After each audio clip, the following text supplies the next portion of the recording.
I found the ring box in my own junk drawer under takeout menus the night my fiancé asked for a break to get closure with her ex, and I stayed quiet while something in me snapped clean in half. I am Tegan. I am 28, and I work as a project coordinator at a small architecture firm downtown. The kind of job where everyone thinks you're calm because you can keep a deadline, breathing without panicking. Used to think calm meant safe. I used to think safe meant forever. We met at my friend's birthday party in a cramped townhouse with sticky floors and a speaker that kept cutting out. He was leaning in a doorway like he belonged there, laughing at the right moments but not forcing it. His name was Hudson. He had warm eyes, the kind that made you feel like you were already in on the joke. He offered me the last clean cup, rinsed it under the faucet first, like it mattered, then told me softly that he hated parties but loved watching people pretend they didn't. Laughed so hard I snorted. He laughed with me, not at me. That was the first thing that hooked me. Within a year, we were living together. It wasn't dramatic. No big speeches. Just 2 toothbrushes in the same cup and a shared grocery list on the fridge. I liked how he folded laundry like it was a ritual. He liked how I made coffee so strong it could wake the dead. Our weekends were boring in the best way. Home projects, movie nights, plans that actually happened. When he proposed, it was at home. Cheap candles from the drugstore, takeout in paper containers, his hands shaking so badly the fork clinked against the plate. He didn't do anything flashy. He just looked at me like I was the only steady thing in the room and said, "I don't want a perfect life. I want ours." I said yes so fast I scared him. I cried, I kissed him. I called my sister. I called my mom. I posted one photo of my hand because it felt like the normal thing to do. And when people asked me how I knew, I said something I believed with my whole chest. He's the safest place I've ever had. That sentence followed me like a blessing. Then the wedding planning started dying, not all at once. It drained the way a battery drains when you don't notice the charger isn't plugged in. At first it was small. We made a shared folder. We picked a few venues online. He sent me playlists with names like First Dance and Kitchen Dancing. We toured a place with a garden and I could already see the lights hung in the trees, but every time I tried to lock something down, it became later, dress later, venue later, guest list later, everything later. If I brought it up, Hudson would kiss my cheek and say, "We have time." It was always said like a reward. Like, look how patient I am. Look how relaxed I am. You don't need to worry. You can stop pushing. So I did. And the moment I stopped pushing, I started noticing his phone became a second heartbeat. It was always in his hand, always face down, always angled away from me like I was a stranger on a bus. He started taking calls in the hallway, then whispering, then ending them the second I stepped into view. He began saying he had sudden work sprints, which was confusing because he didn't have that kind of job. He would offer to run errands that didn't need running. He would volunteer to pick up one thing from the store and stay gone for an hour. And sometimes I'd catch a little smile on his face. Not a full smile. More like the memory of one that he swallowed the moment he saw me watching. There was nothing I could accuse him of. No lipstick, no receipts, no perfume, just that constant feeling that I was being managed, like a project.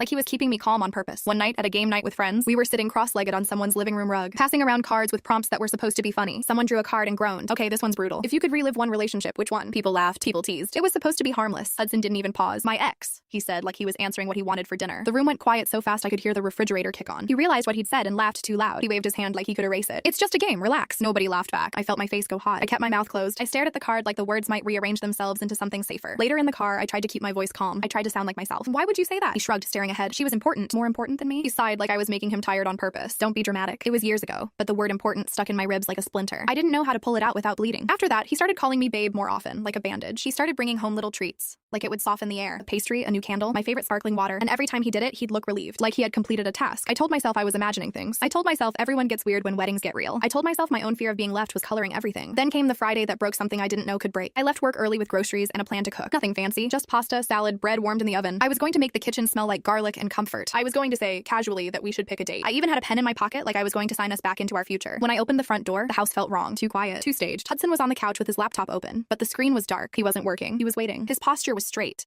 like someone about to deliver a speech. He looked at me, then at the grocery bags, and the first thing he said wasn't hello, you're early. Not happy, not surprised, just concerned, like I had ruined his script. I set the bags down slowly. My hands felt cold. I remember thinking weirdly about how the bread would go stale if I didn't put it away. My brain was searching for anything ordinary to hold on to. "I need to talk," he said. I sat, but not close to him. I didn't even take my coat off. My heart was thudding so hard I felt it in my throat. He swallowed. His eyes flicked to his phone on the coffee table, face down like it was a lifeline. "I've been thinking about us," he began, and my chest loosened for 1 second because I thought he was going to say what I had been waiting to hear, that he was ready, that he was sorry, that we were going to set a date. Then he said quietly, "And I've been thinking about my ex." The air changed. It went thin like the house had lost oxygen. I didn't interrupt. I couldn't. He kept going, his voice soft like he was telling me bad news about someone I didn't know. "I think I want a break. I need to see if there's still something there. I need clarity." For a second, I actually laughed. It came out sharp and ugly like a cough, like my body didn't know what else to do with the shock. "So," I said slowly, tasting the words like they might burn, "you want to pause our engagement so you can go date her?" "It's not like that," he rushed, sitting forward. "It's not dating. I just need to know. If it doesn't work, I'll come back. I just need time." Time. Like I was a waiting room. Like I was a plan B that should sit quietly with a magazine until he returned. I stared at him, and I realized something that hurt more than the words themselves. He wasn't afraid to lose me. He was afraid I would make this difficult. He watched my face like he was measuring how much patience he would need. He waited for me to cry, to beg, to bargain. He waited for drama. And inside me, something settled. Not peace, not forgiveness, something colder, something clean. I thought about all the little things I'd dismissed: the phone, the smiles, the errands, the way our wedding planning had drained like someone had been turning a dial down over months. I kept my voice even. "Where are you going?" He hesitated. "Just a flicker. I'll stay at my mom's for a while." His mom lived across town. I knew the street. I knew the porch light. I had sat at her kitchen table. It was a safe-sounding answer designed to lower my alarm. I nodded once. "Okay." Relief flashed across his face so fast it almost looked like gratitude. "Thank you," he said, like I had just agreed to reschedule dinner, not my life. He stood and went to the bedroom. I stayed on the couch. I listened to drawers open, close. I heard a zipper. I heard him humming under his breath, and that humming did something to me. It made me feel small. It made me feel used. Rash. Like I was the unpredictable one. He left, and the door clicked shut, and I sat in the quiet that followed. I didn't cry. I didn't call my sister. I didn't even move for a while. I just stared at the dark screen of his abandoned laptop, like it might tell me the part of the story he had decided I didn't deserve. Then, finally, I stood up and walked to the kitchen, because my brain needed something to do. I put the groceries away one by one. I set the bread on the counter. I opened the junk drawer looking for scissors to cut a twist tie. That's when I saw it. The ring box, not the one he gave me. This one was smaller, older, worn at the corners like it had been handled a lot. It was tucked under takeout menus and a stack of coupons, like it had been hidden in a place nobody looks unless they're desperate for tape. My mouth went dry. My hands shook as I lifted it. It felt like holding someone else's secret. And inside there was a ring. Not mine. A thin gold band with a small stone. Pretty in a way that wasn't my style. Pretty in a way that felt like a memory. I stared at it until my eyes burned. And that's the moment I understood there was a question I hadn't been asking. Not, why did he want to break? But how long had he been planning to leave me without having to be the villain? Quick real life pause. When I'm editing these late at night, I get tired. And your comments are what keep me going. Hit like, subscribe, and tell me your city, state, or country. Alright, now let me take you back. I carried the ring box to the couch and sat down again. Slower this time, like my body was moving through deep water. I turned it over in my palm. The hinge squeaked, like it was complaining about being disturbed. I tried to remember the last time I had even opened that drawer. I tried to remember if Hudson had ever used it. I tried to remember if I had ever seen that box before. My mind began stitching together little moments I had dismissed. The way he had started doing the laundry more often, like he didn't want me in the bedroom when he was sorting things. The way he had insisted on taking the trash out himself every time. The way he had begun checking the mail before I could. It hit me then, sick and sharp. This wasn't just a break. This was logistics. I sat there with the ring in my hand and the groceries still half unpacked, and I realized I had been treating our relationship like love was the only thing that mattered. But love doesn't file paperwork. Love doesn't decide who stays in the house if things fall apart. Love doesn't stop someone from quietly preparing an exit while you're choosing napkin colors. I set the ring box on the coffee table and picked up my phone. My first instinct was to call him, to demand an explanation, to ask who the ring was for, even though I already knew, to give him a chance to lie so I could hear it with my own ears. But I didn't. Instead, I opened our shared calendar, then our shared photos, then our shared notes app where we kept grocery lists and wedding ideas and a folder labeled honeymoon. I stared at all of it, and the humiliation came in waves. Not just that he wanted someone else, not just that he could say it out loud in front of friends, but that he had assumed I would wait. I breathed in slow, I breathed out slower, and I made a decision so quiet it felt like it didn't count yet. I was not going to beg. I was not going to compete. I was not going to be the safe place someone parked while they chased a thrill. I looked around the living room and realized something else, something practical that made my stomach flip. The house. It wasn't ours. It was mine. My down payment, my mortgage, my signature, my credit. We had called it our home because I loved him, but love never changed the deed. I picked up the ring box again, snapped a photo of it, then slid it into my pocket like evidence. Then I stood up and walked to my desk, where the printer sat, and I opened a folder I hadn't touched in months. The closing documents, my name alone on the pages. My hand trembled as I flipped through them, and I hated that. I hated that my body was still reacting like I was the one doing something wrong, like I was the one betraying us. But the papers didn't care about feelings. They were calm. They were honest. They were final. And for the first time that night, I felt something that wasn't just hurt. I felt power. Not loud power. Not revenge movie power. Just the quiet power of realizing I didn't have to wait for someone to choose me in a house I already owned. I sat down with the documents spread out, the ring box heavy in my pocket, and I stared at my phone until the screen went dark. I didn't know exactly what I was going to do yet, but I knew I was done being managed. I knew I was about to stop speaking and start moving. And somewhere across town, Hudson probably thought he had bought himself time. He had no idea what he had just handed me. I didn't sleep. I tried. I lay in bed with the lights off, listening to the house settle, listening to the refrigerator hum, listening to the empty side of the mattress like it was mocking me. Every time I closed my eyes, I saw Hudson's face when he said break. Not guilty. Not ashamed. Relieved. Like he had finally gotten permission to do what he'd already decided. Around dawn, I got up and made coffee I didn't want. The mug shook in my hand. I stood at the sink staring out the window like there might be an answer on the street. The neighborhood looked the same. A jogger passed. I went to the desk, opened my laptop, and pulled up every shared account we had ever touched together. Streaming, utilities, the smart thermostat, the security camera app, the photo storage, the cloud drive we used for wedding planning, the grocery delivery account, the house Wi-Fi. As I clicked through, I kept thinking about that word he used. Rash. Like he knew the only power I had left was emotion, and he wanted to warn me off it. Like if I stayed calm, I would stay compliant. I swallowed hard and did the opposite of rash. I made a list, not a dramatic list. A clean one, a quiet one. Every account that gave him access to my life. Every subscription that made it easy for him to drift back in and pretend nothing happened. Every door that could stay cracked open if I let it. Then I opened the wedding folder, the one that used to make me excited. It was full of little things I'd saved. Venues, color palettes, a playlist Hudson had made, notes with guest names and menu ideas. A document titled Vows Draft Mine, with a few paragraphs written in a voice that now felt like a stranger. My stomach rolled when I saw it. I clicked into our messages thread and scrolled back, not because I wanted to torture myself, but because I suddenly needed proof of my own reality. I needed a timeline. I needed to see when the language changed, when the affection turned into management, when the delays began. It didn't take long. There was a month where I kept asking about dates, and he kept answering with soft, easy lines. Soon, we have time. After work gets calmer. After the holidays. After your big project? I noticed something I hadn't noticed before. In between those replies, there were gaps. Hours where he would go silent. Then he'd return with a sweet message and a quick joke like nothing happened, like I hadn't been waiting. My chest tightened. I opened our phone bill account. We didn't share a plan, but he'd logged into my computer before. I found a browser where his email was saved in autofill, like he'd used it recently. My skin prickled. I didn't click anything that felt illegal. I didn't go hunting through private messages. I didn't need to. I only needed one thing. A pattern. I looked at the recent devices list. There it was, a device I didn't recognize, signed in under his email to an account connected to my home network. It wasn't proof of cheating. It didn't have to be. It was proof he was still using my life as infrastructure while he stepped out of it. My throat burned. I stood up and walked through the house, slow, like I was seeing it for the first time. The couch we picked together, the rug he insisted on, the framed photo of us at a lake, his arm around my shoulders, my face turned toward him like I believed he could not hurt me. I took the photo down. I didn't throw it. I didn't rip it. I just removed it from the wall and set it face down on the table. Quiet. Then I went to the bedroom and opened the closet. His side still had clothes, hoodies, shoes, a jacket I bought him last winter. It all sat there like a lie that hadn't caught up with itself. I pulled out a suitcase and began sorting. Not angrily, methodically. Shirts folded, jeans stacked, socks paired. I found a box of things he kept hidden behind winter scarves, and inside was a small stack of printed photos. Not of me. A woman with dark hair and sharp cheekbones, smiling into a camera like she knew she was being adored. I recognized her immediately, even though I had only seen her once. Rhiannon, Hudson's ex. He had shown me a photo long ago, casually, like it meant nothing. He'd said they were young. They wanted different things. It ended. He said it like a closed chapter. My hands went cold again. I sat on the edge of the bed with those photos in my lap, and the humiliation returned, heavier. Not because he had memories. People have memories, but because he kept them printed, hidden,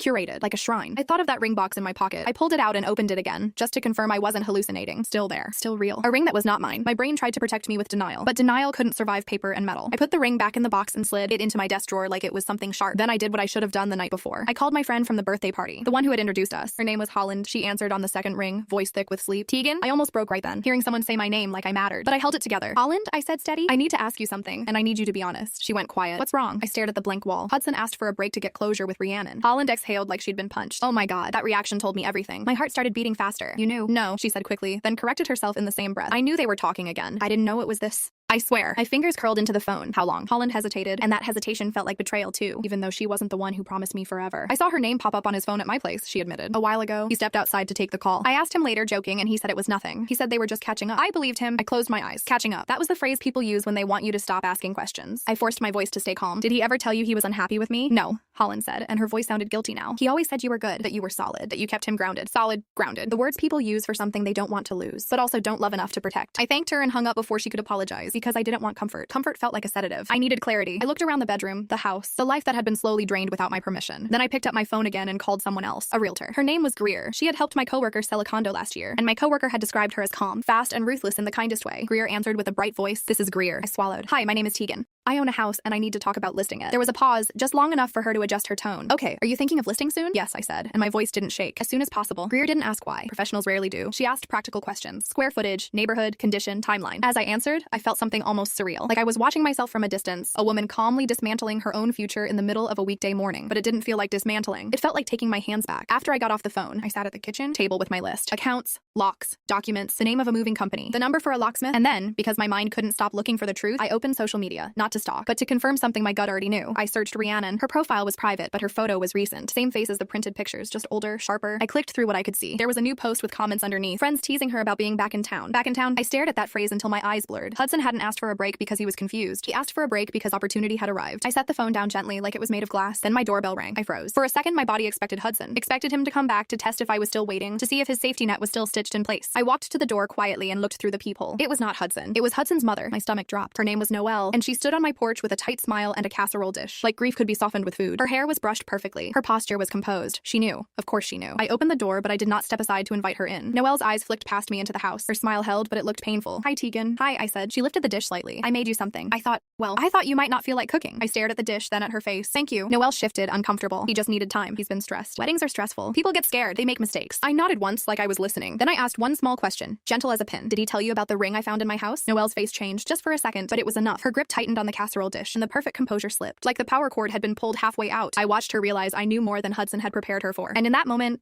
I felt something in me harden into certainty. This wasn't a break. This was a plan, and now I was writing my own. Noelle recovered quickly, but not completely. It was the smallest change. A pause too long. A blink too slow. The kind of reaction you only notice when you are no longer trying to believe someone. She finally handed me the casserole like it was part of a script. She could still follow. I'm sure there's been a misunderstanding, she said carefully. I took the dish. I'm sure there hasn't. We stood there for a moment that felt like two different realities touching. She wanted to fix things. I wanted to end them. Not loudly. Not dramatically. Just cleanly. I hope you two can talk, she added, searching my face for softness. We did talk, I said. That's why he left. I thanked her for the food and closed the door before she could say anything else. I leaned my forehead against the wood for a second, breathing in and out, letting the silence settle back into the house. Then I set the casserole on the counter and didn't open it. That afternoon, Greer walked through my front door with a tablet, a measuring tool, and the kind of calm energy that belongs to someone who has seen every version of human mess and doesn't flinch anymore. She complimented the natural light, asked about upgrades, took photos. She didn't ask why I was selling so suddenly. She didn't ask where my partner was. She just did her job. At one point, she paused in the living room. If we move quickly, we can list by Monday, she said. This market is strong. Monday works, I replied. No hesitation. Saying it out loud felt like stepping off a ledge and realizing There was ground under my feet. That night, I changed the Wi-Fi password, then the streaming accounts, then the smart lock. Each click felt small, administrative, boring even, but it was also irreversible. Hudson texted for the first time just after midnight. Hey, can we talk tomorrow? I looked at the message for a long time before answering.